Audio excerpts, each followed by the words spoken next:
bienvenue, on se retrouve aujourd'hui pour un essai, un test de l'Atom City 04, donc scooter moto électrique, donc en 2000 watts, équivalent 50 cm3. Donc voilà, inspiration Chopper d'Harley Davidson. On voit, il est relativement long, les finitions sont très jolies. Donc voilà, on fait un petit tour et après je vais vous dire en détail les caractéristiques et ce qu'il embarque en termes d'équipement. En ce qui concerne les équipements, on a deux freins à disque à l'avant et à l'arrière, voilà, avec amortisseur hydraulique, une grande selle qui a l'air vraiment confortable. Tout est full LED, donc les clignotants et les feux. On peut voir aussi qu'il y a 3 compteurs de vitesse, 2 ici et un embarqué ici à la place du réservoir. Donc on va l'allumer après, on va voir comment ça fonctionne.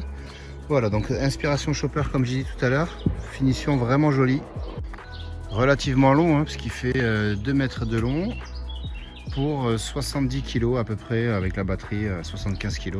Je crois que c'est 65 kg à vide exactement. Donc comme je disais, frein à disque à l'avant et à l'arrière. Donc il embarque un moteur 2000 watts QS Motor avec une batterie 60 volts et 20 ampères, donc 1,2 kWh à peu près. Au niveau des équipements, on retrouve le classique klaxon, les feux de clignotant, les feux et plein phare. De l'autre côté, on a les 3 vitesses, l'allumage des feux et la marche arrière qui est plutôt sympathique pour reculer dans les côtes. On va donc essayer de l'allumer, hop, donc on voit bien, hop, voilà, ici on a le compteur de batterie, ici la vitesse, et ici un rappel avec le trip, ici, et ici un rappel, voilà, batterie, puissance, le trip et la vitesse. Donc les 3 vitesses sont ici l'allumage des feux, voilà, donc c'est plutôt cool. On va mettre un petit clignotant pour voir ce que ça donne et on va allumer les feux au passage, comme ça au moins on aura une vue complète. Donc on voit les clignotants ici qui sont tout en LED. On va faire un tour devant pour les feux. Ok, donc c'est vraiment sympathique, la finition est vraiment chouette Donc pneu en 12 pouces à l'avant et à l'arrière, mais à l'arrière c'est un gros pneu, donc les deux sont des pneus tubeless avec une fourche inversée pour une meilleure absorption de choc. Donc ce qui est vraiment plutôt sympa. En termes de finition et d'équipement, c'est cool. Pour la batterie, il y a une petite trappe ici qui s'ouvre avec une simple clé et on peut voir, hop, avec les gants c'est pas évident, tout simplement le chargement de la batterie. Voilà, et ça se referme avec les clés tout simplement. On va aller faire un tour avec, comme ça vous allez pouvoir vous rendre compte un petit peu du silence qui règne à bord. Donc je vais faire exprès de ne pas parler, de façon à ce qu'on puisse entendre vraiment la différence avec un moteur à combustion. Donc hop, je m'installe à bord. Donc nous voilà à bord pour le petit tour de test. On a aussi un boîtier de télécommande qui permet de mettre et d'enlever l'alarme. Et aussi un démarrage sans clé. Donc là techniquement, si j'appuie sur le démarrage sans clé, voilà, on voit que ça démarre, les clés sont dans mes mains, c'est parfait. Allez, c'est parti, je vais quand même les mettre pour pas les faire tomber et on s'accroche.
On se retrouve pour une petite conclusion. Donc voilà, écoutez, c'est pas mal. Vous avez pu voir que c'est vraiment très silencieux. Voilà, je suis monté à quoi, 46-47 km/h à peu près. Voilà, sachant que ça roule à 50, hein, voilà, pour faire de la ville, c'est très bien. Il y a une bonne reprise, c'est relativement silencieux, il n'y a pas les vibrations ou la chaleur qu'on peut retrouver sur un moteur à combustion. Voilà, ça fait le taf, c'est plutôt cool, ça a vraiment de la gueule. Donc voilà, je vous invite à le retrouver sur notre site internet atommotors.fr et à nous dire ce que vous en pensez. Allez, merci.